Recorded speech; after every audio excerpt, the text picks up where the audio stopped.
सभी को पुनः HLV डिजिटल क्लासेज में स्वागत है। ये केमिस्ट्री का अगला वीडियो है।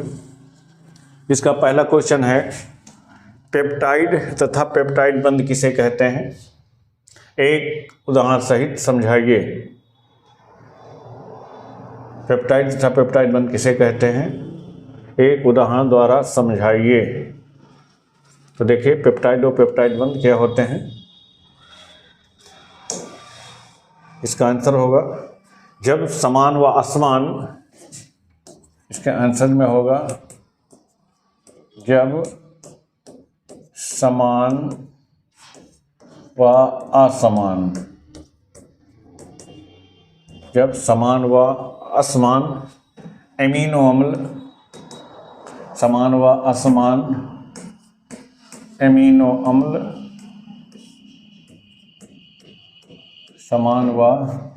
जब समान व असमान एमिनो अम्ल के दो अणु, जब समान व असमान एमिनो अम्ल के दो अणु आपस में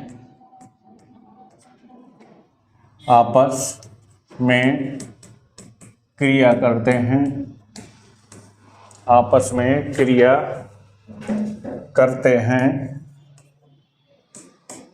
आपस में क्रिया करते हैं, तो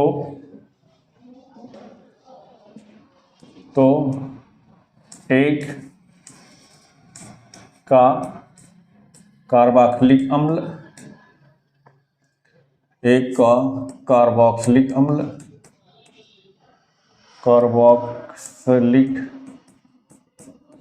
एक का कार्बोक्सिलिक अम्ल व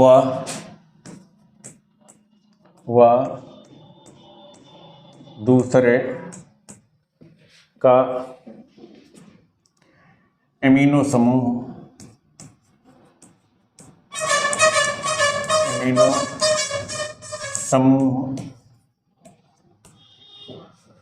जब समान व असमान एमिनो अम्ल के दो अणु आपस में क्रिया करते हैं तो एक का कार्बोक्सिलिक समूह, अम्ल नहीं, एक का कार्बोक्सिलिक समूह व दूसरे का एमिनो समूह क्रिया करके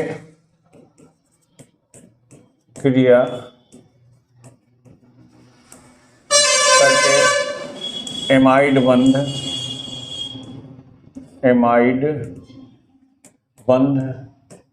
CONH बनाते हैं। CONH बंध क्रिया करके एमाइड बंध CONH बनाते हैं, जिन्हें पेप्टाइड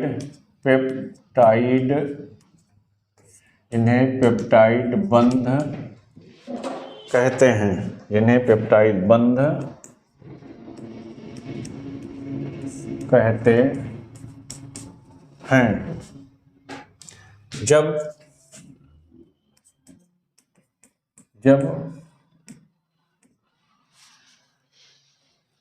एमिनो अम्ल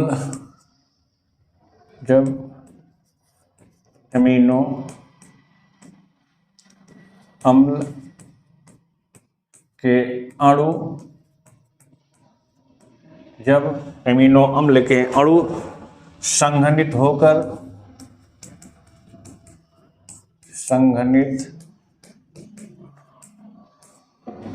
होकर उत्पाद बनाते हैं,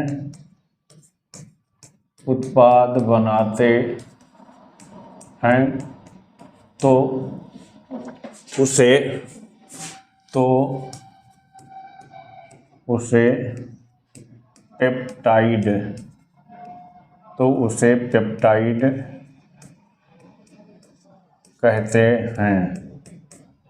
उसे पेप्टाइड कहते हैं।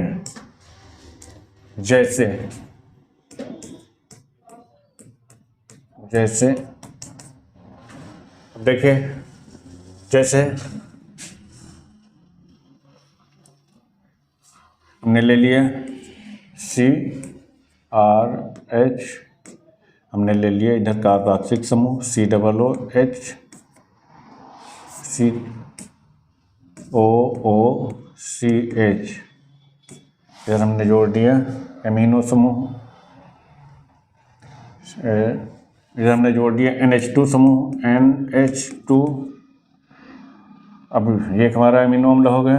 इधर हमने जोड़ दिया COOH। दूसरा हमने एमिनो अम्ल ले लिया CR- हमने डिफर कर लिया और इधर एमिनो अम्ल जोड़ दिया NH2NH, इसको हमने कर दिया NH, एक H को बाहर कर दिया NH, ये दो NH और इधर कर दिया COOH। अब देखें यहाँ से ये हमारा H2 पहले का OH और यहाँ से H निकल जाता है। इस तरह से दोनों के संघनन से दोनों का संघनन होता है, संघनन, और संघनन होने से पानी का एक अणु निष्कासित हो जाता है। तो इस तरह से हमारा CRH NH2 CO और NH CONH CONH CRH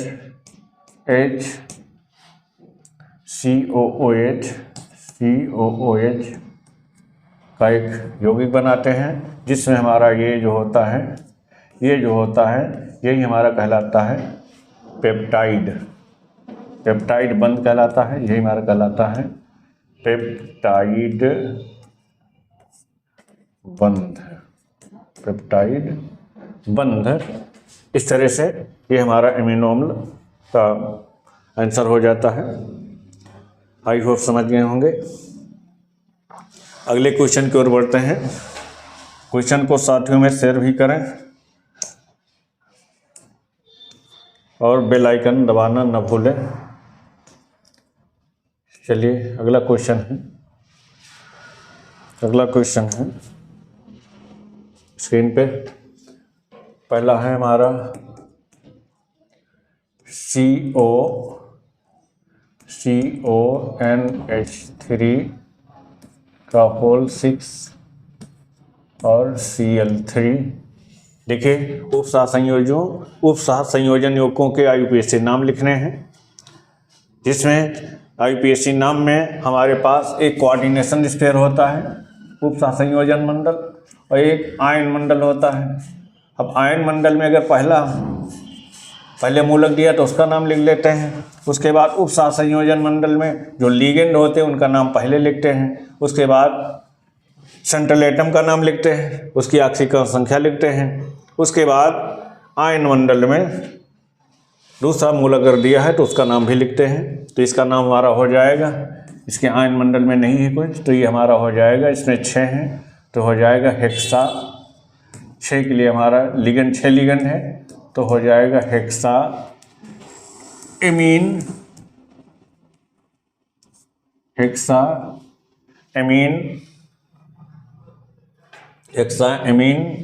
cobalt CO है तो ये हमारा हो जाएगा कोबाल्ट, हेक्सा एमीन कोबाल्ट।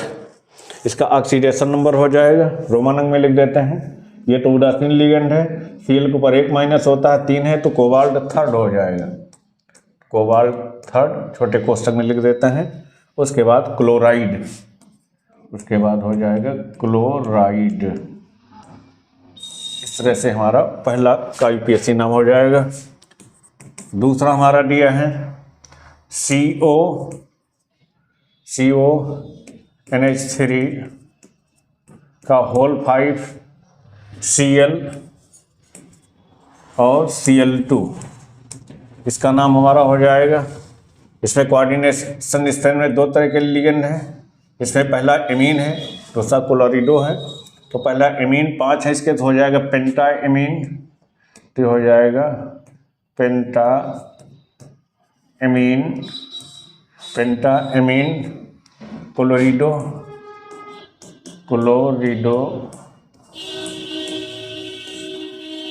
फिर कोबाल्ट हो जाएगा, कोबाल्ट। उसके बाद ऑक्सीडेशन नंबर ज्ञात कर लेते हैं। ये उदासीन लिगेंड है, 0 होगा, इसका 1 तो 2 1 3 हो जाएंगे। तो इस तरह से कोबाल्ट थर्ड हो जाएगा। इसको रोमन अंक में लिख के छोटे कोष्ठक में बंद कर देते हैं। कोबाल्ट थर्ड हो जाएगा और इसका ऑक्सीडेशन नंबर थर्ड हो गया। बाद में फिर क्लोराइड हो जाएगा, क्लोराइड।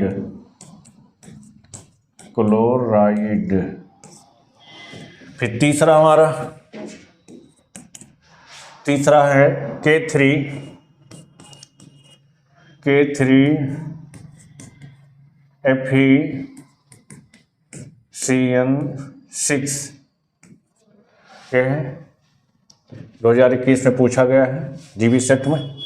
तो देखिए इसका नाम होगा पोटेशियम। आयन मंडल में हमारा पोटेशियम तो ये हो जाएगा, पहले इसका नाम लिख देंगे। आयन मंडल में जो भी हमारा मूलक होता है उसमें केवल उसका हम नाम लिखते हैं, उस पर संख्या के लिए कोई आंकड़ा नहीं लिखते हैं। तो हमारा सीधे हो जाएगा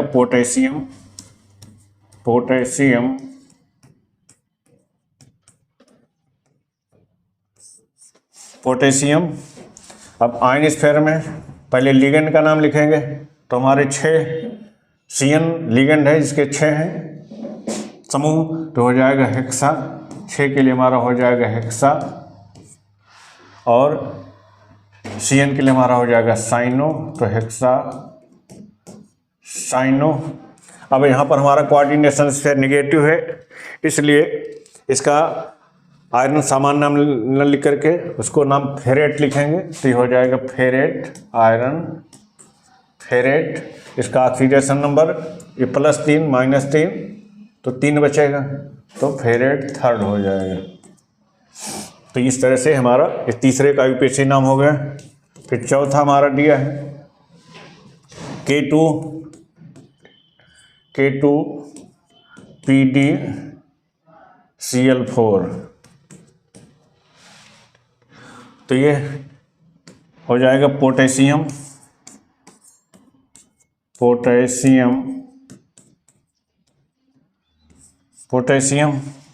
फिर कोऑर्डिनेशन स्फीयर में लिगेंड का नाम पहले 4 Cl के समूह दिए हैं। तो हो जाएगा 4 के लिए टेट्रा हो जाएगा। तो हो जाएगा टेट्रा क्लोरिडो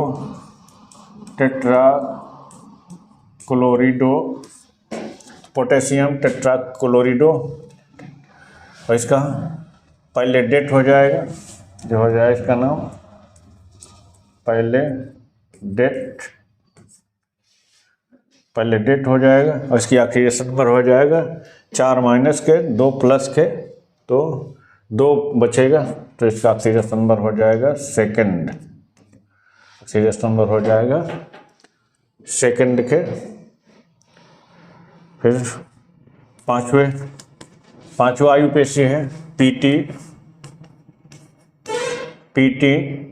फिर एमिनो समूह है NH3 का whole twice Cl NH2 CH3 coordination sphere close Cl। तो इसके लिए हमारा होगा, तो इसमें हमारे 3 प्रकार के लिगेंड है। तो होगा डाई एमिनो, 2 एमीन 2 समूह है। उसके बाद क्लोरिडो आएगा, उसके बाद मेथिल एमीन आएगी। तो पहला अल्फ़ाबेट के लिए हमारा एमिनो पड़ेगा, तो डाई एमीन। तो इसका नाम होगा डाई एमीन। फिर Cl के लिए क्लोरिडो हो जाएगा, डाई एमीन क्लोरिडो। फिर इसके लिए हो जाएगा मेथिल एमीन, ये हो जाएगा मेथिल एमीन। लिगेंड के नाम के बाद आएगा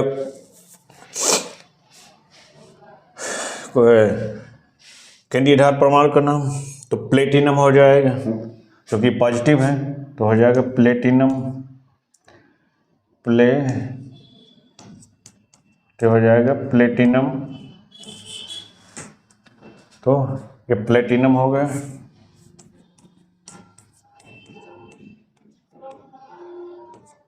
प्लेटिनम ऑक्सीडेशन नंबर, ये उदासीन लिगेंड है, Cl 1 होगा, थिलेमिन उदासीन है तो Cl 2 हो जाएंगे, तो इसका ऑक्सीडेशन नंबर हो जाएगा 2, तो हो जाएगा सेकेंड। और उसके बाद आयन स्फीयर में Cl है तो हो जाएगा क्लोराइड, ये हो जाएगा क्लोराइड। तो इस तरह से हमारे 5 IUPAC नाम दिए थे जो आपके सामने हैं, आई होप समझ गए होंगे। अगले क्वेश्चन की ओर बढ़ते हैं। अगला क्वेश्चन आपका होगा, अगला क्वेश्चन है सक्रियण ऊर्जा को परिभाषित कीजिए। किसी अपक्रिया के लिए 400 केल्विन तथा 600 केल्विन पर वेग स्थिरांक क्रमशः 0.02 प्रति सेकंड तथा 0.08 प्रति सेकंड है। सक्रियण ऊर्जा की गणना कीजिए। और हमको R का मान दिया हुआ है और हमारा log 4 का मान दिया हुआ है। चलिए देखते हैं। सक्रियण ऊर्जा को परिभाषित कीजिए। तो अब कारक देखिए, सक्रियण ऊर्जा की परिभाषा देख लीजिए। सक्रियण ऊर्जा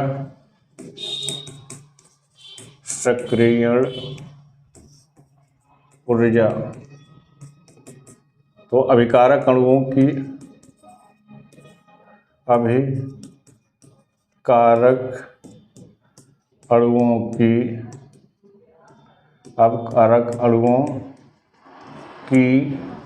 वो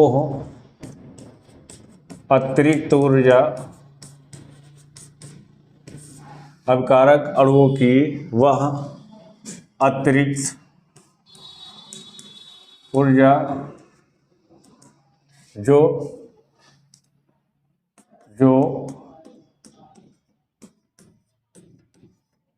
देहली अपकारक अणुओं की वो अतिरिक्त अवशोषित ऊर्जा,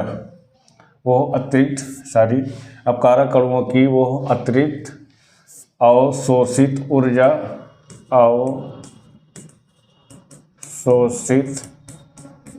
अपकारक अणुओं की वो अतिरिक्त अवशोषित ऊर्जा जो दिल्ही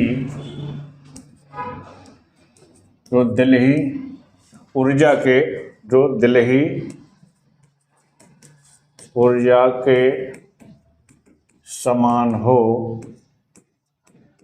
जो दिल्ही ऊर्जा के समान हो, सक्रियण ऊर्जा कहलाती है। सक्रियण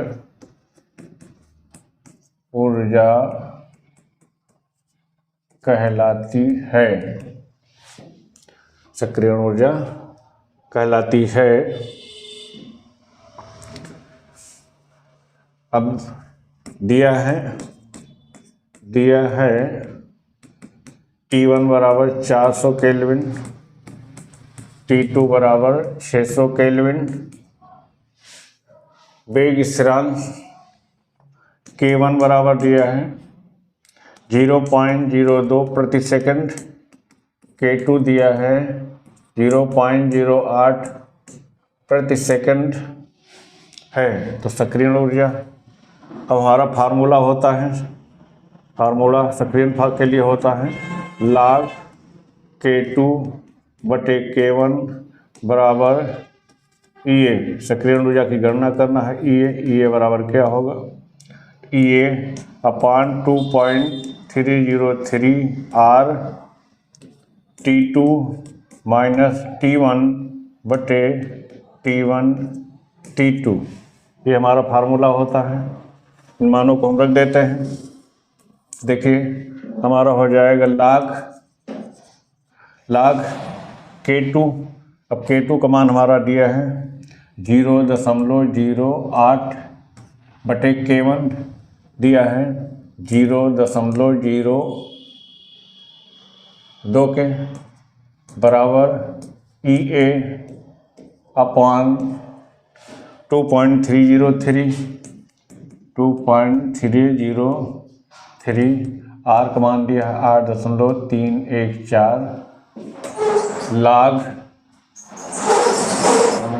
T2 माइनस T1 के। T2 हमारा दिया है ब्रैकेट में T2 600 के, तो हो जाएगा 600 माइनस T1 दिया है 400 बटे T1 गुणे T2 हो जाएगा 400 गुणे 600 के, 400 गुणे 600 के। अब ये कट जाएगा दशमलव से, 2 एकन्ना 2, 2 चौको 8, इस तरह से हमारा यह हो जाएगा log 4 बराबर EA अपॉन 2.303 गुणे 8.314। ये हमारा बचे 600 से 400 गया, 2 बचेगा बटे 400 गुणे 600 के। ये 2 शून्य से 2 शून्य हमारे कट जाएंगे, 2 एकन्ना 2, 2 तिहाई 6 बचेगा। log 4 का मान दिया हुआ है 0.60, जो हो जाएगा 0.60 बराबर EA अपॉन 2.303 गुणे 8.314 गुणे 1/4 1200 हो जाएगा। तो इस तरह से ये हमारा 1200 हो गया। अब देखिए इसके मान को हल करने के लिए अगर हम आंकड़ा को थोड़ा करें तो ये हमारा हो जाएगा 0 पॉइंट, ये हमारा दिया है 60 के। दशमलव के बाद 0 कोई महत्व तो नहीं होता, तो हम 0.6 लिख सकते हैं।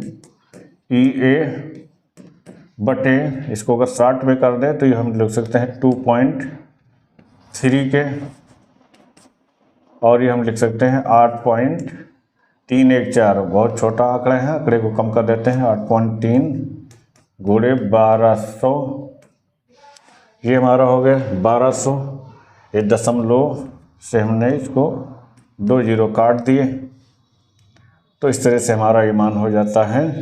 EA बराबर हमारा हो जाएगा 0.6 गुणे 23 गुणे 83 गुणे 12, ये हमारा हो जाएगा। अब इसको हम गुणा कर देते हैं,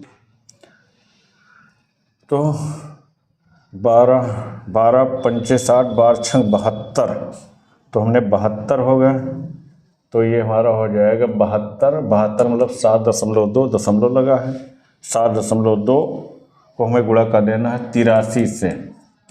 83 से गुणा करें, 3 दूनी 6, 3 दूनी 6, 3 सत्ते 21, 8 दून 16, 8 दून 16, 8 सत्ते 56, 1 57 हो गया। ये हो गया 6, ये हो गया 6 1 7, ये हो गया 7 2 9, ये हो गया 5, एक अंक बाद दशमलव लग गया।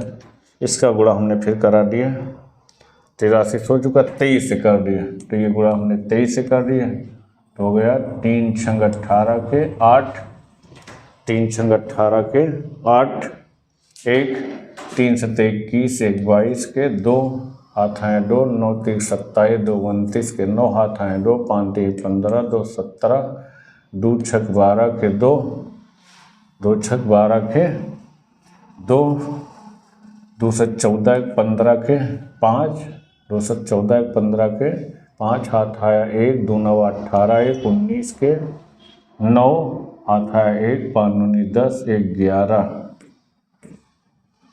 5 9 10 1 11। अब इसको हम जोड़ देते हैं, तो ये हमारा मान आ जाएगा,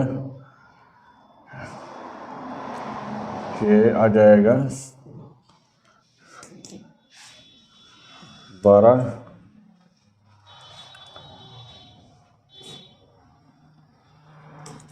8 2 2 4 9 5 14 के 4, 9 5 14 के 4, 9 7 16 1 17, 2 1 3,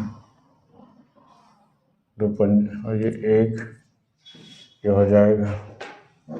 तो इस तरह से हमारा ये मान आ गया लगभग 1 दशमलव भी लगाना है, गुणा करेंगे तो 1 अंक बाद दशमलव लग जाएगा।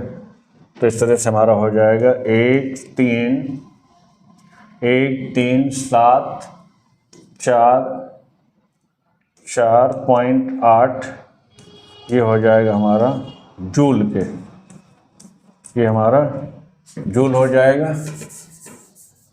तो इसको हम किलो जूल में बदल देते हैं। तो इस तरह से हमारा ई बराबर आ गया, ई बराबर हमारा आ जाएगा लगभग 13,744.8 जूल के। इसको किलो जूल में बदलेंगे तो ये सक्रियण ऊर्जा हो जाएगी 1000 भाग करेंगे 13 पॉइंट ये हो जाएगी 5, फिर 5 कुल मिला के 13.75 किलो जूल के करीब लिख सकते हैं। ये किलो जूल यही हमारा लगभग आंसर हो जाएगा। तो इससे से दशमलव के बाद हम 60 भी कर सकते हैं अगर आंकड़े छोटे हैं। तो इस तरह से हमारा आंसर हो गया। आई होप समझ गए होंगे। अगले क्वेश्चन की ओर बढ़ते हैं। अगला क्वेश्चन हमारा होगा, अगला क्वेश्चन है NaCl HCl एवं CH3COONA के लिए सीमांत मोलर चालकता दी है लेमडा नॉट क्रमशः तीनों के दिए हुए हैं। तो हमें CH3 के लेमडा नॉट की गणना करनी है। अब देखिए हमारा दिया है लेमडा नॉट। अगर यहाँ पर कोलराउस का नियम हम लगाते हैं, कोलराउस के अनुप्रयोग से, तो लेमडा नॉट NaCl बराबर हमारा हो जाएगा लेमडा नॉट MnACl बराबर हो जाएगा lambda naught Na plus lambda naught Cl minus के। दूसरा हमारा दिया है उसमें कोलराउस का नियम HCl, तो लेमडा नॉट मोलर चालकता है HCl बराबर हमारा हो जाएगा lambda naught H plus lambda naught Cl minus के। ये हमारा पहला समीकरण हो जाएगा, ये हमारा दूसरा समीकरण हो जाएगा। तीसरा समीकरण हमारा दिया है लेमडा नॉट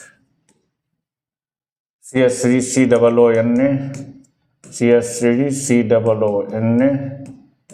इसका हम तोड़ेंगे तो हमारा मिलेगा lambda naught CH3COO minus plus lambda naught Na plus. तो इस तरह से हमारे 3 थे, हमने अनंतता पर मोलर चालकताओं के लिए उनकी अलग अलग तन्यता के योग के बराबर मानों को डिवाइड कर दिया। अब हमें निकालना है CH3COONA। अब हम करते क्या हैं, 2 और 3 को जोड़ के 1 घटा देते हैं, तो यहाँ से हमें मिल जाएगा CH3। तो समीकरण 2 व समीकरण 3 को जोड़कर समीकरण 1 घटाने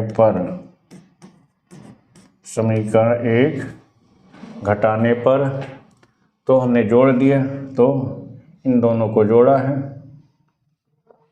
तो हमारा हो जाएगा lambda naught HCl plus lambda naught HCl plus lambda naught CH3COONA minus lambda naught molar चालकता किसकी, NaCl की, बराबर हमारा बचेगा। देखिए ये Na से Na कटेगा, Cl से Cl कटेगा, तो हमारा बचेगा लेमडा नॉट H प्लस और लेमडा नॉट CH3COO माइनस, ये जुड़ जाएगा तो ये जुड़ करके हमारा हो जाएगा लैम्डा नॉट CH3COOH के। इस तरह से हमारा ये हो जाएगा, पक्षांतरित करेंगे तो हमारा ये हो जाएगा लैम्डा नॉट CH3COOH की मोलर चालकता बराबर हमारी हो जाएगी lambda naught HCl plus lambda naught molar चालकता CH3COONA minus lambda naught molar चालकता NaCl की, इन मानों को रख देते हैं तो हमारा लैम्डा नॉट HCl, हमारा लैम्डा नॉट HCl ये हमारा NaCl है, NaCl ये हमारा HCl है 425.9 के सीमेन सेंटीमीटर स्क्वायर प्रति मोल। CH3COONA ये हमारा दिया हुआ है, ये दिया है 91 सीमेन सेंटीमीटर स्क्वायर प्रति मोल, माइनस NaCl हमारा दिया हुआ है 126.4 सीमेन सेंटीमीटर स्क्वायर प्रति मोल। अब इसको हम जोड़ देते हैं तो जोड़ देंगे तो ये हमारा हो जाएगा 0.9, यह 0 है, 5 में 1 जोड़ेंगे तो हमारा हो जाएगा 6, फिर 9 में 2 जोड़ेंगे, 9 में जो 2 जोड़ेंगे तो 9 2 11 का 1 हो जाएगा, हाथ आएगा 1, 4 1 5 हो जाएगा, इससे हम घटा देंगे 126.4 के। तो इस तरह से हमने 516.9 से माइनस कर दिया 126.4 के, 9 से 4 गया, 5 बचा, 6 से 6 गया, 0 बचा, यहाँ 11 से 2 गया, 9 बचा, यहाँ बचा 4 से 1 गया, 3 बचा। इस तरह से हमारा मान आ जाता है 390.5।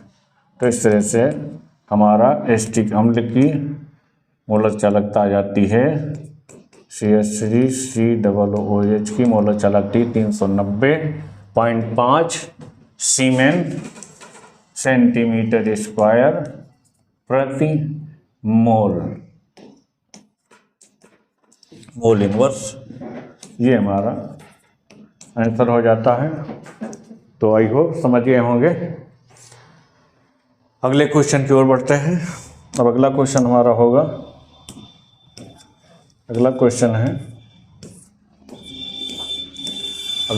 हमारा है एथिलीन ग्लाइकॉल C2H6O2 के मोल प्रभाव की गणना कीजिए। यह जलीय विलयन में C2H6O2 का 20% द्रव्यमान उपस्थित हो। तो देखिए इसके लिए हमारा क्या दिया है, एथिलीन ग्लाइकॉल। तो एथिलीन ग्लाइकॉल C2, इसका हम C2H6O2 इसका हम मोलर सांद्रण निकाल लेते हैं। तो ये होगा 12 दूना 24 प्लस 6 प्लस 16 दूना 32, ये जोड़ करके हो जाएगा 6 4 10, 2 12 के 2, हाथ है 1, 2 1 3, 2 1 3 3 6, ये 62 हो जाएगा। जल का हमें पता है 18 होता है। तो इस तरह से किसका निकालना है, जलीय विलयन में एथिलीन ग्लाइकॉल का 20% द्रव्यमान उपस्थित है। एथिलीन ग्लाइकॉल के मोल प्रभाव की गणना कीजिए। तो एथिलीन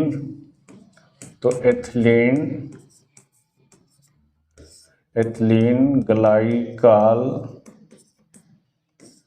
का मोल प्रभाव बराबर विलेय बटे विलेय के अणुओं की संख्या प्लस विलायक के अणुओं की संख्या। ये बराबर विलेय हमारा होता है वेट बटे मालिकुलर वेट, तो विलेय का वेट बटे मालिकुलर वेट बटे विलायक का वेट बटे मालिकुलर वेट।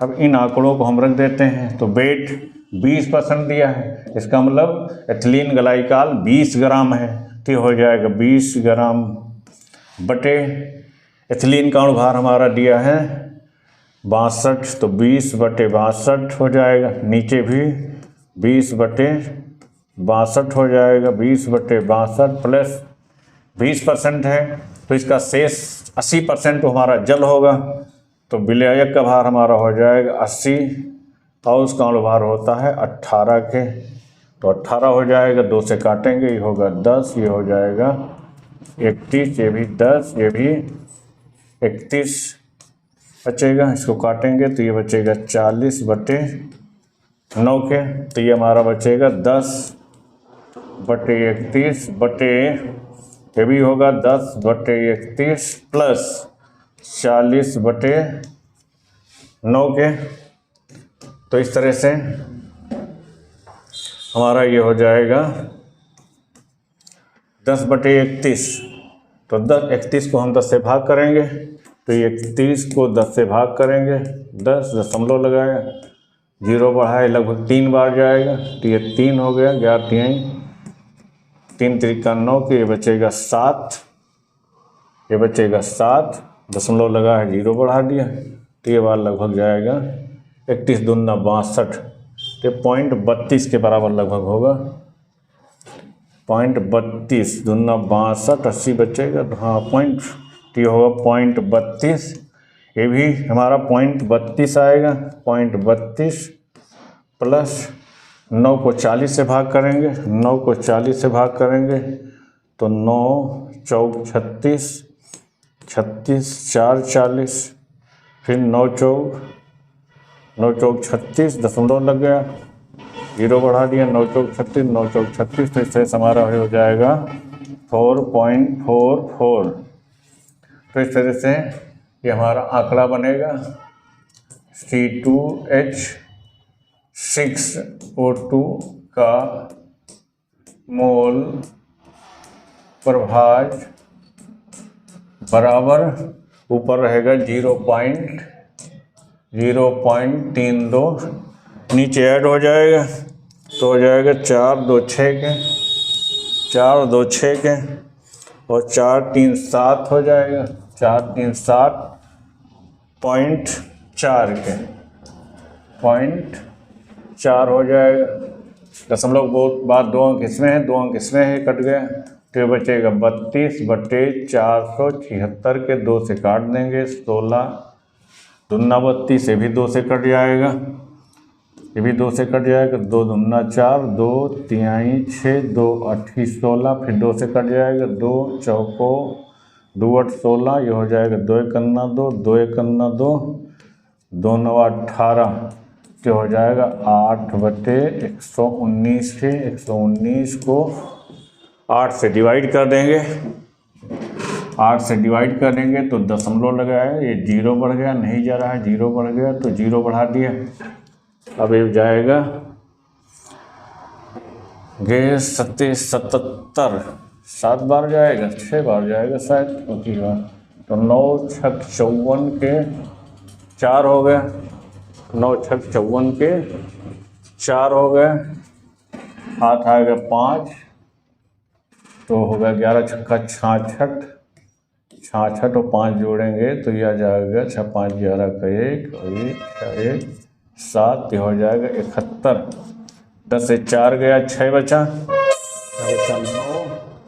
9 9 9 9 9 9 से 1 गया, बचा ये 9 से 1 गया, ये बचा 8 के, दशमलव लगा है, 0 बढ़ा दिया, तो अगर इसको हम 7 बार लेकर के चले जाएं, 7 तो 7 9 63 के 3, 7 9 63 के 3 और ये सबसे 77, 63 के 3, 963 के 3, हाथाएँ 6, ये हो जाएगा 7 6 13 के 3 और ये 8, तो ये हो जाएगा 800, ये हो जाएगा 83, आधे से बहुत कम बचेगा, तो ये हमारा इस तरह से ये मान हो जाएगा 0.067, ये हमारा इथिलीन ग्लाइकॉल का मोल प्रभाज होगा। तो इस तरह से आई होप समझ गए होंगे। इन वीडियो को कॉपी में नोट भी करें और अपने साथियों में शेयर भी करें और बेल आइकन दबाना न भूलें। चैनल को सब्सक्राइब भी करते रहें जिससे चैनल को भी ताकत मिले। धन्यवाद। फिर अगले वीडियो में